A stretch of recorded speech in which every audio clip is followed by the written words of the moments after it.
In Chapter 15 of Oliver Twist, Fagin meets Bill Sikes in a pub to pay Bill for his latest haul. Nancy shows up and tells the men that Oliver has been sick in bed. She would say more, but a chilling look from Fagin silences her.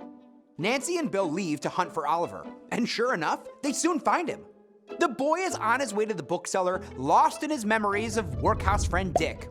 He's taken a turn and ended up physically lost. Suddenly, Nancy runs up and throws her arms around him, crying out that Oliver is her brother who ran away, breaking their parents' hearts.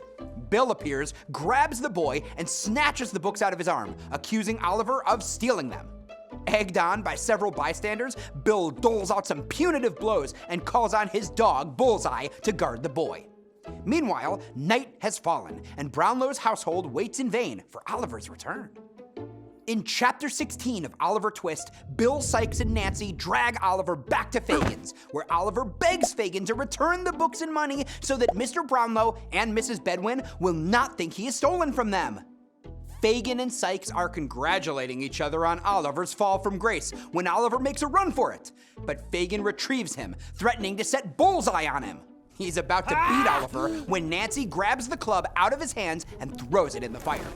Nancy argues he's a thief, a liar, a devil, all that's bad from this night forth.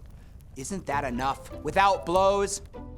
Fagin then decides to step in to lay into Oliver with a beating, but Nancy becomes infuriated and attacks Fagin. She blames Fagin for making her into a thief to make her living on the cold, wet, dirty streets until she dies. She knows a life of crime too well, and that will not be Oliver's life. Distressed, Nancy faints. Oliver is stripped of his new clothes and locked in the kitchen to sleep. In Chapter 17 of Oliver Twist, Mr. Bumble visits Mrs. Mann, where Dick asks to leave a dying message for poor Oliver Twist. To punish him for having fallen under Oliver's sway as his friend, Dick is locked in the coal cellar. Mr. Bumble then goes to London on parish business. There, he reads a newspaper announcement that Mr. Brownlow is offering a 5-guinea reward for information about Oliver Twist.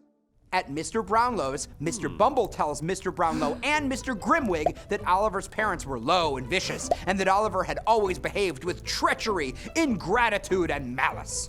Mr. Brownlow calls Oliver an imposter, but Mrs. Bedwin refuses to believe any of these slanderous claims.